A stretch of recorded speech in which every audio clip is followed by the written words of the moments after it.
termos de... A gente está falando dessa questão de multidisciplinaridade, né? Sei que você já trabalhou, já aplicou técnicas matemáticas e engenharia em várias áreas diferentes. Assim, o seu processo, vamos dizer, para desenvolver uma metodologia, você acha que você tenta visualizar o que está acontecendo, né, vamos dizer assim, uma visão mais ingênua e depois aquilo te inspira a vir para a matemática, ou você já pega um negócio, eu já fiz na engenharia e tal, e depois começa a observar aquilo, consegui encaixar assim. Não sei se a pergunta fez muito sentido. Não, faz sentido, sim, porque tem várias respostas. Sim. Porque eu acho o seguinte, primeiro tem que haver uma certa tendência de setor, né? de gosto mesmo. Né?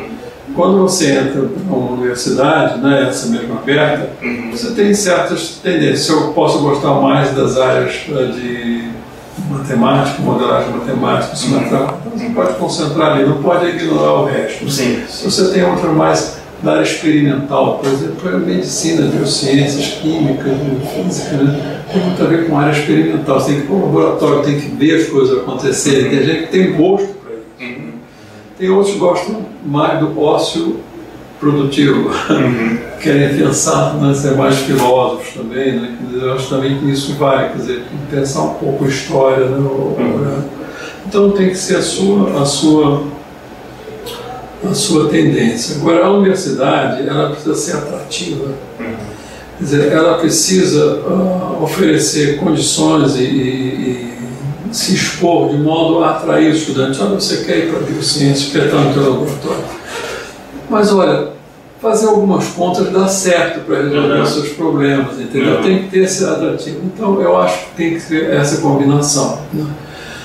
Com relação depois à motivação, como é que isso vai ser aplicado, aí é diferente. Você pode utilizar para, quando está solicitado a resolver um determinado problema.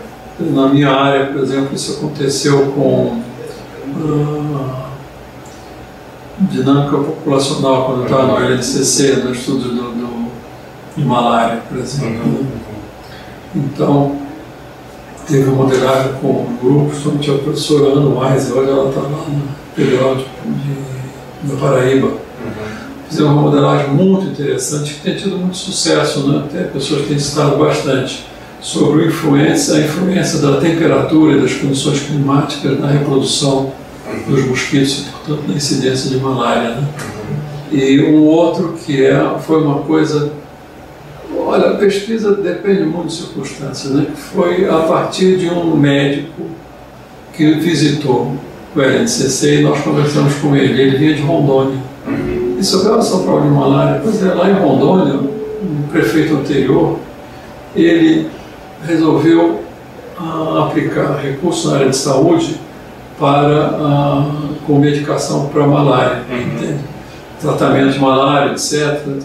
E aplicou, etc. e diminuiu.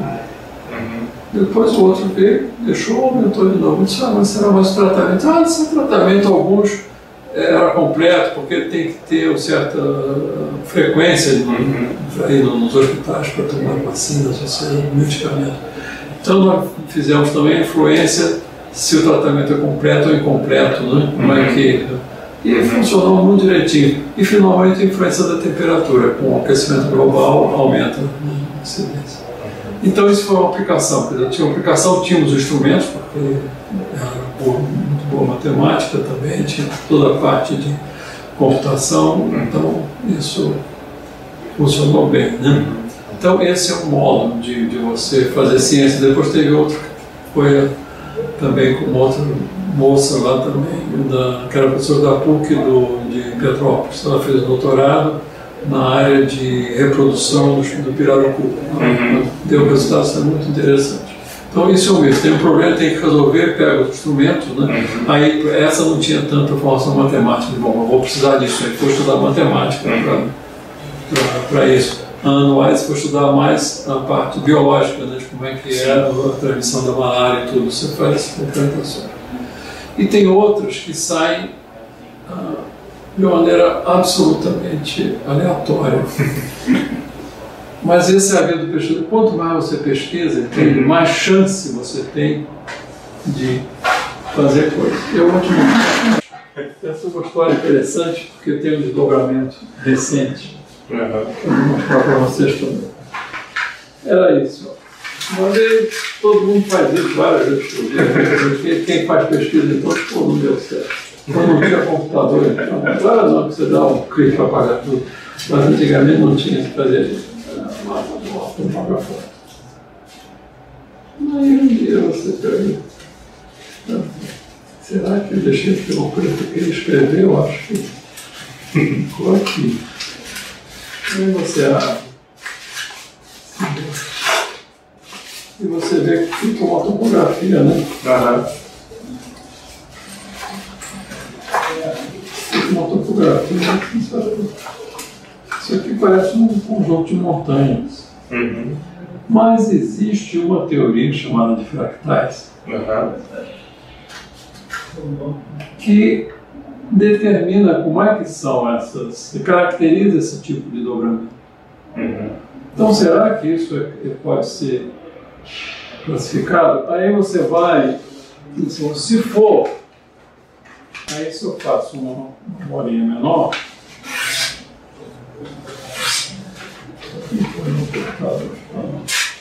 eu faço uma bolinha menor, mas se eu amasso com a mesma energia, essa bolinha, ela vai ter que me dar uma topografia semelhante àquela. Então, eu comecei a fazer isso. E depois, quer dizer, no fundo é o seguinte, se você pega isso, tá vendo? Se você põe isso aqui, praticamente você não distingue se é essa ou essa, porque elas são semelhantes. Então isso dá caracteriza uma estrutura fractal que pode ser aplicada em membranas biológicas depois de aplicação. Entendeu? Não estava interessado em membranas biológicas, estava interessado em amassar papel. Né? Bom, então publicamos uns artigos nessa área. Depois até evoluiu para outras caracterização de fractais que eu estou trabalhando agora. Mas o ano passado saiu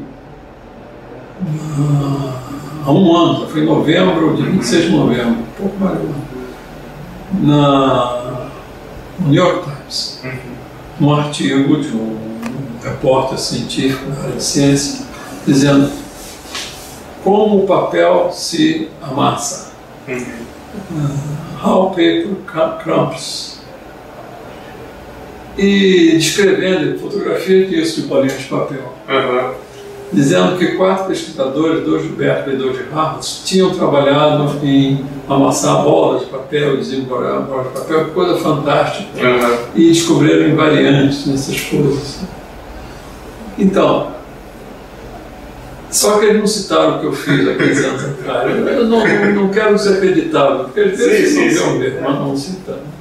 Bom, mas então isso é para você ver o seguinte, as coisas às vezes, e eles não tinham motivação também, pelo que eu escrevi lá, porque eu sujeito vivia também amassando bola, eu não fiquei com dúvida, o que vai acontecer? E eu achei interessante. Quer dizer, são coisas que acontecem na vida de quem tem essa preocupação de pesquisar, que olha alguma coisa que outros não dariam bola, né?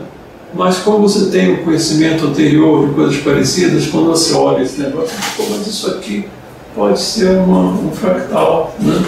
Então, aí isso dá esse tipo de desenvolvimento. Então, eu acho que depende muito Existem vários caminhos, né? Vários caminhos, né? Naturalmente, hoje há uma grande preocupação em você focalizar. Tem um problema, quer resolver esse problema, que bom, você tem que resolver esse problema. Mas às vezes, pelo meio do caminho, você acha um desvio desse, o que não é ruim também não, porque você abre, né, caminhos para outras coisas, né? De modo que eu acho que não se pode dizer, não, todo mundo tem que fazer pesquisa para resolver alguns problemas. Sim, tem problemas que a gente tem que focalizar. Mas não adianta dizer que vai ser só isso, porque não vai. Né? Vai haver alguns desvios que são bons também. Né?